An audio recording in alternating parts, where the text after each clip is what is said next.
ओम हरि ओम। सर्वे भवन्तु सुखिनः, सर्वे सन्तु निरामया, सर्वे भद्राणि पश्यन्तु मा कश्चित् दुःखभाग् भवेत्। सभी सुखी रहे, सभी निरोगी रहे, शुभ इच्छा के साथ आज का वीडियो विशेष इसलिए क्योंकि आज हम कर तल पे पाए जाने वाले एक ऐसे अद्भुत रहस्यमय योग के बारे में बता रहे हैं जो बहुत करोड़ों लोगों के हाथ में से किसी एक व्यक्ति के हाथ होता है। करोड़ों लोगों में से किसी एक व्यक्ति के, मतलब सोच लीजिए वो कितना दुर्लभ होगा। ऐसे लोग लाखों में तो मिल जाते हैं, कई बार उसी जगह में कि करोड़ों बोल रहे हैं तो भी कोई बहुत मुश्किल से दुर्लभ जो मिलता है, और जिसके भी कर्तव्य योग होता है निश्चित तौर पे उस पे मां सरस्वती की, बुध देव की, गणेश जी की, चंद्रमा की बहुत बड़ी कृपा होती है, बहुत बड़ी कृपा होती है। रहस्यमयी विद्याओं को जानने वाले, वाक चातुर्य, वाक सिद्धि और ज्योतिष जैसे गुणों से भरे हुए, लेखन पठन साहित्य से जुड़े हुए, मतलब जिसको बोलते हैं मल्टीफेसिटेड, बहुमुखी प्रतिभा ऐसे व्यक्तियों की होती है। सरस्वती का वरद हस्त होता है, गणेश जी का वरद हस्त होता है, बुध भगवान की विशेष कृपा होती है। तो चलिए ऐसे कुछ चुनिंदा योगों में से आज मात्र एक या दो, जितने हम कर सकते हैं समय के हिसाब से, आपको बताते हैं। और यह सिलसिला जारी रहेगा आगे भी इस योग के इस प्रकार के योगों को लेकर के। लेकिन आज जो योग बता रहे हैं, संभव है किसी ने बताया, ऐसा चैलेंज नहीं करते, पर हमारे संज्ञान में, हमारी नॉलेज में अभी तक तो ऑनलाइन भी इसका कोई बताया नहीं किसी ने योग। बहुत से योग बताए गए, बाकी ये योग नहीं बताया है जिसको बताने जा रहे हैं। वाकई दुर्लभ है। और आप देखिएगा बहुत से आपके हो सकता है, शायद आप भाग्यशाली हो तो आपके हाथ में हो, करतल पे हो आपके, या आपके किसी परिचित के हो, बहुत कम देखने आता है। हमारे अपने पिछले 32 साल की इस यात्रा में मुश्किल से मुश्किल 2 या 3 करतल पे ये योग देखने को मिला है। आप सोच लीजिए, आप 93 से लेकर के आज 2026 चल रहा है, तो 23 और 3 26 33 साल, करीब 33 साल की यात्रा की, ज्योतिष की यात्रा में कई करतल देखे, हजारों लाखों करतल देखने में आए, लेकिन ये योग मात्र 2 या 3 लोगों के हाथों में देखने को मिला है। मुश्किल से मुश्किल 3 बहुत हो गए, वो इससे ज्यादा हुआ ही नहीं है, मतलब 3 भी हम बोल ही रहे, मैक्सिमम होगा तो 5 होगा। आप सोचो तो कितना दुर्लभ योग है। तो चलिए इस विषय को आगे ले आके आपको दिखाते हैं सीधे स्क्रीन पे कि वो योग कौन सा है, कैसे बनता है और उसका क्या क्या फल आपको देखने को मिलता है। और यदि उससे संबंधित कोई व्यक्ति आपको मिले तो आप बाकायदा तो देख सकते हैं, निश्चित तौर पर कहीं ना कहीं ये योग उनके कर्तव्य में होगा ही होगा। इस योग के बनने के पीछे का कारण, योग और उसका फल, तीनों विषय पे आज थोड़ा सा विस्तार से चर्चा। चलिए तो हम शुरू करते हैं करतल पे बनने वाले इस महान, दुर्लभ और सिद्ध योग की। मित्रों, जैसा कि आप सब जानते हैं, ये करतल है। इस करतल में मुख्य रेखाएं होती है, जैसे ये होती है लाइफ लाइन, जो ऐसे आकर के नीचे तक जाती है। फिर ये होती है मस्तिष्क रेखा, वाइड लाइन, और ये होती है हृदय रेखा, हार्ट लाइन। ये 3 लाइन मुख्य होती है। जो बालक जन्म लेता है, मुट्ठी खोलता है, तो उसकी रेखाएं पूरी बंधी हुई मिलती है। और एक यहां से निकल के जाती है जिसको बोलते हैं भाग्य रेखा, फेट लाइन। और बाकी अलग अलग रेखाएं बहुत सारी होती है। किसी किसी को फेट लाइन चंद्र पर्वत से भी जाती है। जो लाइन शनि पर्वत पे आके मिले वो फेट लाइन कहलाती है। ये तो हुई बात। अब हम बात करते हैं पर्वतों की।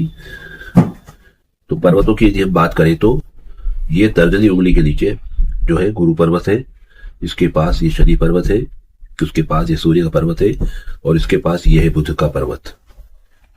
वही नीचे यहां पे ये चंद्र पर्वत है, कलाई से प्रारंभ होकर के ये हृदय रेखा तक जाते हैं। और ये अंगूठे की जड़ में जिसको बोलते हैं ये शुक्र पर्वत।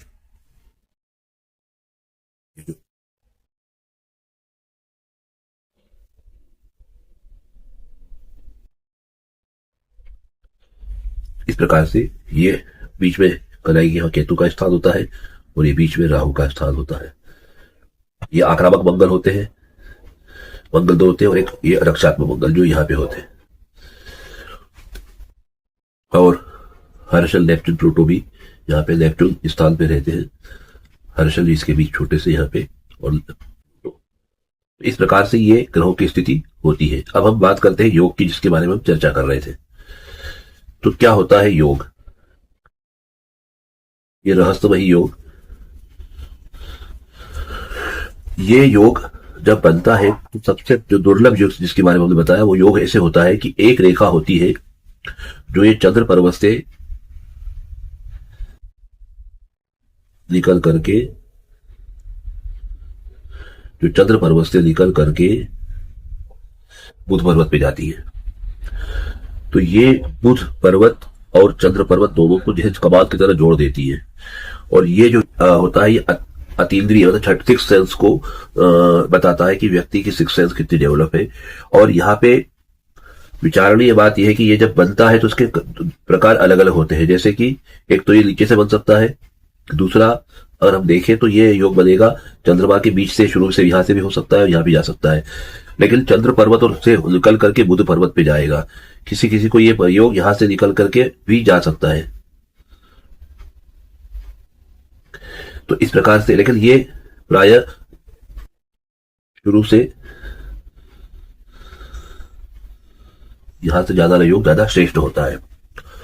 और इस योग का महत्व यह है कि ये चंद्रमा से बुध का जो तालमेल है वो बता रहा है। बुध है बुद्धि का कारक, ज्ञान का कारक, विश्लेषण क्षमता, और साथ साथ जो गुप्त रहस्य जो बाहर होते हैं, जो गुण ज्ञान होता है उसका कारक है।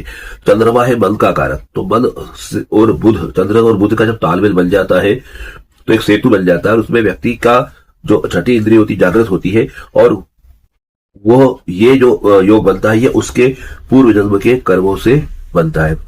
पूर्व जन्मों में ऐसे जातक जो है कई साधक रहते हैं, संत रहते हैं, सन्यासी रहते हैं, मठाधिपति रहते हैं, या कोई माले जादे तांत्रिक रहते हैं, या कोई साधना में लिप्त रहते हैं, और वो साधनाओं से चल करके जब उनकी कुछ इच्छा या अधूरी रहती है वापस जन्म को रहते हैं, तो इस प्रकार से इस योग में आते हैं। और इसमें जब ये होता है तो इसमें दो चीजें पाई जाती है। इसमें एक तो व्यक्ति का जो व्यक्तित्व होता है रहस्यमय हो जाता है, उसको समझना मुश्किल हो जाता है। दूसरा उनकी कई बातें सिद्ध होती है, या यूं कहो कि जो वो कहते हैं वो हो ही जाता है, और ऐसा अनुभव उनके आसपास या जो उनसे जुड़े लोगों को आने लग जाता है। साथ ही साथ ऐसे लोगों के अंदर कई बार जो है गृहस्थ जीवन में भी कहीं ना कहीं असंतोष और कहीं ना कहीं दिखता है, जो कि उनकी पूर्वजन्म की साधना के प्रतिफल स्वरूप या ईश्वर से लगाव का प्रतिफल रहता है। क्योंकि जब वो ईश्वर के प्रति लगाव रहता है, जो तपस्या साधना रहती है, तो उसके चलते वो आध्यात्मिक ज्यादा हो जाते हैं, और आध्यात्मिक होने के कारण ये योग वो ज्यादा फ्रूटफुल होने लग जाता है। तो इस प्रकार का यदि योग जातक के हाथ में होता है तो निश्चित तौर पर वो व्यक्ति अच्छी लेखक हो सकते हैं, अच्छे ज्योतिषी हो सकते हैं, अच्छे वक्ता हो सकते हैं, या किसी जिस क्षेत्र में भी वो है उसमें वो चरम तक, शिखर तक जाने वाले होते हैं। और ऐसे व्यक्ति गणमान्य नागरिक बनते हैं, या कई बार देश के विशेष जो प्रतिभाएं होती है उनमें उनका नाम होता है, सर्वोच्च व्यक्ति के रूप में भी देखे जा सकते हैं। और कहीं ना कहीं अपने समाज को, अपने राष्ट्र को, या अपने जो जिस जगह से वो बिलोंग करते हैं उसका नाम रोशन करते हैं। और ऐसे व्यक्ति बड़े सरल सहृदय दिखते हैं, ये बहुत सोफेस्टिक होते हैं, ये अपने काम से काम रखते हैं, किसी में इन्वॉल्व नहीं होते, न किसी को अपने में इन्वॉल्व करने देते हैं। हाँ, बातें सबसे करते हैं, मिलते हैं, लेकिन उनके साथ उनका जो है तो एक संबंध में जो दायरा, एक जो डिस्टेंस, ये हमेशा मेंटेन करके रखते हैं। तो इस प्रकार से चंद्रमा और बुध का ये योग होता है। ऐसे लोग न केवल अच्छे वक्ता होते हैं बल्कि अच्छे काउंसलर भी होते हैं, क्योंकि चंद्र और बुध का योग बहुत दुर्लभ होता है। चंद्रमा मन का कारक है, ये लोगों के मन को पढ़ लेते हैं, उनकी बुद्धि पढ़ लेते हैं, उनके मन की बात जान लेते हैं कि कोई व्यक्ति सामने वाला किस विचार से, किस भाव से आया है, या वो उसकी दूरंदेशी, इनकी दूरंदेशी बहुत गजब की होती है कि आगे जाके क्या होने वाला है, कैसे होने वाला है, इसको लेके प्रेडिक्ट करते हैं, और वही होता है। तो इसलिए ये योग बहुत दुर्लभ होता है। तो यदि ऐसा योग किसी जाति के कर्तव्य पे हो तो निश्चित ही वो भाग्यशाली होगा। लाखों नहीं करोड़ों लोगों में कोई ऐसा एक व्यक्ति होगा जिसके कर्तव्य ये होगा। और ऐसे योग और भी ज्यादा कई गुना फल देते हैं यदि ये योग दोनों ही कर्तव्य में हो। ये इस तरह सीधे हाथ में भी हो और उल्टे हाथ में भी, दाएं हाथ और बाएं हाथ दोनों तरफ हो। क्योंकि जो राइट हैंड होता है वो हमेशा अपने जन्म का होता है, भाग्य का होता है, तो उसमें है तो मतलब जन्म से लेके आए योग है, पूर्व जन्म के अर्जित पुण्यों से है। और लेफ्ट हैंड में यदि होता है तो उनके कर्मों से होता है। ये पुरुषों के लिए, ऐसा उसका उल्टा फीमेल के लिए होगा। तो इस प्रकार से दोनों में हो तो मतलब कुछ लेके आए थे और उसको फिर उन्होंने बढ़ाया, कुछ प्रैक्टिस की, कुछ रिचुअल करे, कुछ अच्छी साधनाएं की, और उसको थोड़ा सा जो था उसको बढ़ा के और उसको पूरा आकार दिया, ये होता है। या कई बार एक ही हाथ में होता है, राइट में होता है, या लेफ्ट में होता है। राइट में होता है तो सीधी बात है कि उनका अपने कर्मों के कारण वो बना है, और लेफ्ट में होता है तो ये तो लेके आए हैं पहले से। तो राइट में यदि होता है तो हम कह सकते हैं कि ये पिछले जन्म की कुछ साधनाएं तो थी ही, लेकिन इस जन्म में भी साधनाएं की, तपस्याएं की, पूजा पाठ, कुछ स्पेशल क्रियाएं की, सिद्धियां की, जिसकी बदौलत ये चीज उनको प्राप्त हुई। तो ये योग सबसे दुर्लभ योग है। तो इसमें ये जो योग है इसमें सबसे बड़ी खासियत ये है, इसमें ये जो पर्वत है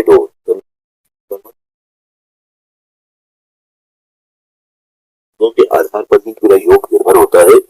अब ये दोनों पर्वत जितने पुष्ट होंगे, जितने साफ सुथरे, जितने खुले हुए होंगे, उभरे हुए होंगे, गद्देदार गर्म होंगे अच्छे, उतने ही पर्वतों के गुण एम्प्लीफाई होते, उतने बढ़ते हैं। जितना चंद्र पर्वत पुष्ट अच्छे होंगे, जितना बुध पर्वत पुष्ट अच्छा होगा, दोनों पर्वतों के पुष्ट होने पर यह योग और अत्यधिक मात्रा में फल देता दिखाई देता है। वैसे प्राय ये चंद्र पर्वत पुष्ट होते ही बुध पुष्ट पर्वत होते हैं इस योग में, तभी तो व्यक्ति के अंदर सब गुण आते हैं चंद्रमा के बुध के। पर फिर भी कई बार देखा जाता है कि कई बार चंद्रमा जो है अलग अलग स्थान से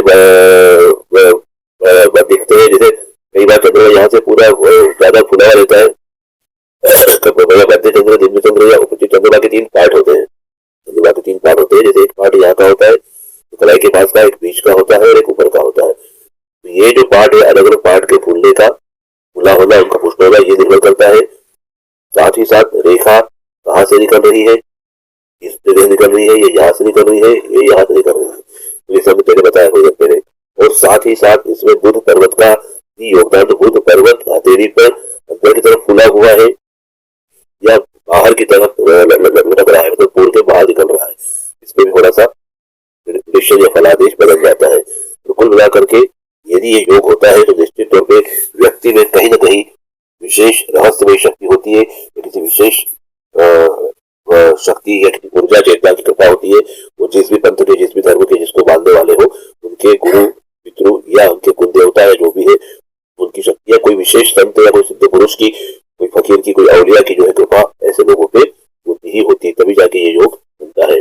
और ये जो चीजें होती है, ये मतलब सब कुछ ऐसा लगता है बहु की प्रतिभा को जमाने के सारे विषय का ज्ञान रहता है। किसी विषय पे आप चर्चा कर लो, किसी विषय में आप पूछ लो, तो चाहे आप आपको बता सकते हैं विद लॉजिक और इतनी सरलता से, सटीकता से कि आप ताज्जुब करो।